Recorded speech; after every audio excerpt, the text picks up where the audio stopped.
शिक्षक भर्ती के अभ्यर्थियों का मामला अब राजनीतिक तूल पकड़ने लगा है। प्रियंका गांधी ने ट्वीट करके योगी सरकार को कटघरे में खड़ा किया है।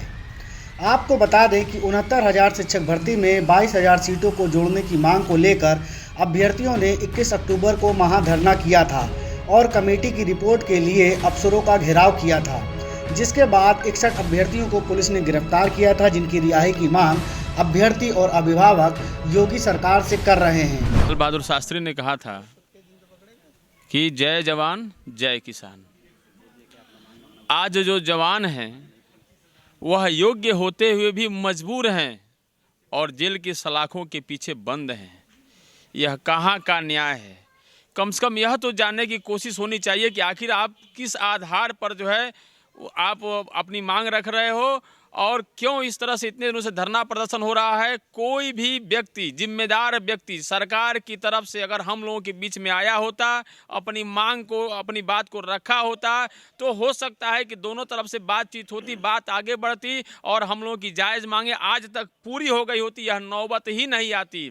हमें यह लग रहा है कि अब सरकार जानबूझ करके कहीं न कहीं हम नौजवानों को परेशान कर रही है और हमें गुमराह कर रही है, हमें भटका रही है, क्योंकि अब यह जो मंजर हम लोगों के सामने आया है कि हमारे भाइयों को बंद करके 61 भाइयों को आज बंद किया गया है और उन्हें तमाम धाराओं में जेल भेजा गया है। इससे यह स्पष्ट होता है कि कहीं न कहीं अब यह जो सरकार है वह जो है अब नौजवानों के साथ बुरा बर्ताव कर रही है।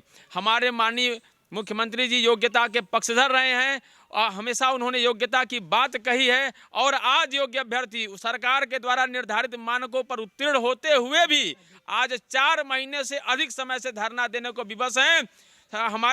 हमारे सरकार मुख्यमंत्री जी बार बार कहते हैं, नारी सशक्तिकरण की बात करते हैं, बेटी पढ़ाओ बेटी बचाओ की बात करते हैं। आज 75 दिनों से हमारी एक बहन पानी की टंकी पर बैठी हुई हैं, हमारे आधे दर्जन से भी अधिक भाई बहन पानी की टंकी पर बैठे हुए और माननीय मुख्यमंत्री जी से अपने योग्य होने की गुहार लगा रहे हैं। और यह भी नहीं है कि कुछ अलग मांग कर रहे हैं, वह यह मांग कर रहे हैं कि माननीय मुख्यमंत्री जी जितने पद रिक्त हैं, चूंकि हम आपके पहले से भी अधिक मानक पर उत्तीर्ण हैं, तो कृपया उन पदों को हम योग्य अभ्यर्थियों से भरने की कृपा करें। इसको लेकर के आज 4 महीने से अधिक का धरना हो गया, फिर भी अभी तक कोई सुनवाई नहीं हो रही है। भाई और बहन हमारे जो है घेराव किए और उनके साथ बर्बरतापूर्ण कार्यवाही करके विभिन्न धाराओं में जेल भेजा गया है। यह बहुत ही अन्याय है, ऐसा नहीं होना चाहिए। हम इस कृत्य की निंदा करते हैं और माननीय योगी जी से पुनः एक बार न्याय की उम्मीद के लिए प्रार्थना करते हैं कि हम योग्य अभ्यर्थियों के साथ न्याय करके हम सभी को स्कूल भेजा जाए और हमारे अभ्यर्थी जो जेल में गए हैं उनसे मुकदमा वापस लेकर के हम सभी के साथ न्याय किया जाए। बता दें कि लखनऊ के निशातगंज स्थित SCERT दफ्तर पर अभ्यर्थियों का धरना प्रदर्शन करीब 4 महीने से जारी है और कुछ अभ्यर्थी पानी की टंकी पर प्रदर्शन कर रहे हैं। अभ्यर्थियों ने बताया कि उनके 4 साथी अभी भी लापता हैं, उनकी कोई खोज खबर नहीं मिल सकी है। बची हुई सीटों को 69,000 शिक्षक भर्ती में जोड़ने और नियुक्ति देने की मांग अभ्यर्थी लगातार योगी सरकार से कर रहे हैं। अभ्यर्थियों ने बताया कि पुलिस और प्रशासन उनके साथ अन्याय कर रहा है। मैं आपके मीडिया के माध्यम से यही कहना चाहूँगा कि योगी जी हमारी समस्त जो बची हुई वैकेंसी हैं वो हम समस्त योग्य अभ्यर्थियों के साथ में जोड़ के न्याय करें। और जो रही बात 21 तारीख के जो हमारा महाधरने का जो ऐलान था, उसमें जो हमारे साथ में जो पुलिस ने जो जाती हो जो अभद्रता की है वो बहुत ही गलत है।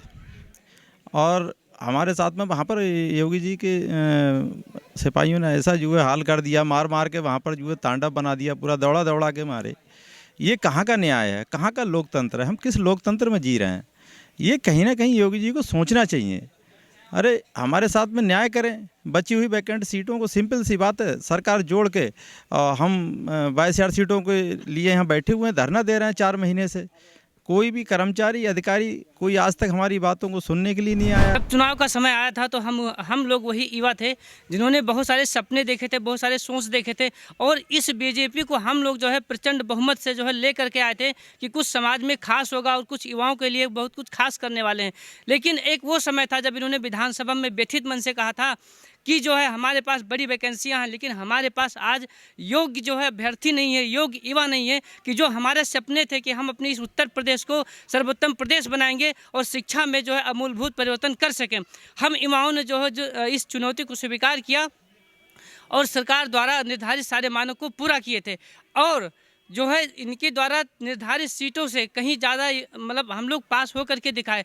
और देखिए इन्हीं की बातों को जो इन्होंने कहा था कि आप लोग पास करके आइए, हमारे पास आइए और नौकरी ले करके जाइए, और हम लोगों ने इस वादे को पूरा किया।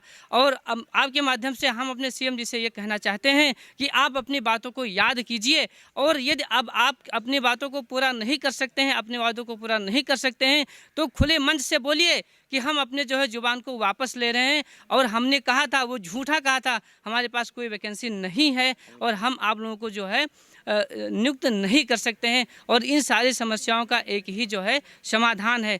हम लोग जो है ये चीज़ सिर्फ मान जाएं कि अब हमारे योगी जी ने अपनी बातों को जो कहा था वो उससे वापस हो गए हैं। और जो योगी जी बोल रहे थे या इस सरकार का जो ये चीज़ था कि बेटी बचाओ बेटी पढ़ाओ, वही चीज़ हम उनको याद दिलाते हैं कि आप क्या जो है बेटी बचा रहे हैं, बेटी पढ़ा रहे हैं। ये हमारी बहन जो शिखा दीदी हैं और तमाम सारी हमारी बहनें जो न्याय के लिए, जो अपने जो हक की लड़ाई के लिए SCRT में हम लोग जो है शांतिपूर्वक प्रदर्शन करने गए थे, उनके साथ जो विभत्स अत्याचार हुआ, जो परिस्थितियाँ गुजरी, हमारी बहनों के कपड़े फाड़े गए, तमाम सारी ऐसी चीज़ें हैं, तमाम सारी हरकतें की गई जो हम लोग कह नहीं सकते हैं। इस सरकार को सोचना चाहिए कि समय आएगा, परिस्थिति आएगी, हालात आएंगे और फिर जो है आप बदलेंगे, क्योंकि जो आपका ये अहंकार है, घमंड है, वो एक दिन चूर चूर हो जाएगा। क्या यही लोकतंत्र है जिसमें योग्य युवाओं को जेल भेज दिया जाता है? प्रजा की बात सुनने के लिए मुख्यमंत्री होते हैं, परंतु हमारी कोई सुनवाई नहीं हो रही है और तो और जेल में डाल दिया जाता है। माननीय योगी आदित्यनाथ जी से मेरा एक निवेदन है कि आपकी इस शासन और सरकार में एक चीज़ तो मैंने स्पष्टली देख लिया है कि प्रशासन इतना हावी हो गया है जनता के ऊपर। राजा को क्यों चुना जाता है? प्रजा की बात सुनने के लिए। क्या ये आतंकवादी थे? किसी का हक मांगना आतंकवाद है? ये एक न्याय और नीति संगत लड़ाई थी। जिन्होंने मेरे भाइयों ने हक मांगा, मेरे 4 भाई लापता और उनको पीट पीट के जेल के अंदर भर दिया गया है। अब मैं आपसे एक ही अनुरोध करता हूँ कि मेरे भाइयों को रिहा कर दीजिए और उन पर एक भी मुकदमा नहीं होना चाहिए। और सबसे बड़ी बात तो मैं एक बात कहना चाहता हूं जो पुराने समय से चली आ रही है, पद और धन आने पर हर आदमी अपने अहंकार में चूर हो जाता है। आप एक संत हो, आप संत के मुताबिक इन बातों में मत आइए। पद आने पर आपका महकमा बढ़ गया। आप भी कभी संसद में रोए थे योगी जी। आज उन दिनों को याद कीजिए कि वक्त बदलते देर नहीं लगती है। वक्त किसी के बाप की जागीर नहीं होता। वक्त न जाने कब हाथों से फिसल जाता है। आप संभल जाइए योगी जी। हम आपसे बार बार अनुरोध करते हैं क्योंकि हम आपके सपोर्टर रहे हैं, आज भी सपोर्टर रहेंगे, फिर भी सपोर्टर रहेंगे। लेकिन हमारे भाइयों को छोड़ दीजिए और जो मांग कर रहे हैं नीति संगत, हमें हमारा अधिकार दे दीजिए, जिससे हम स्वतः ही इस टंकी को छोड़ करके हम विद्यालय में पहुँचें। और योगी जी आज तो हमने खून से लेटर लिखा है, सच बात बता रहे हैं। अगर हमारी मांग पूरी नहीं हुई तो टंकी से कूद कर अपनी जान दे देंगे। ये आपसे सविनम्र निवेदन के साथ कह रहे हैं, हमारी मांगों को स्वीकार कर लीजिए। बस आपसे मेरा एक ही निवेदन है, आप मेरी इस वेदना को तहे दिल से एक बार सोच कर देखिए कि घर परिवार क्या होता है, माता पिता की क्या स्थिति होती है, क्या गरीबी होती है, क्या लाचारी होती है। अगर 115 114 नंबर लाना हमसे गुनाह हुआ है तो आप खुले मंच पे आकर के एक बार कह दीजिए कि मेरे पास कोई वैकेंसी नहीं है और कोई पद नहीं है, आप जाइए, बस एक बार आकर के। ब्यूरो रिपोर्ट, GMD खबर।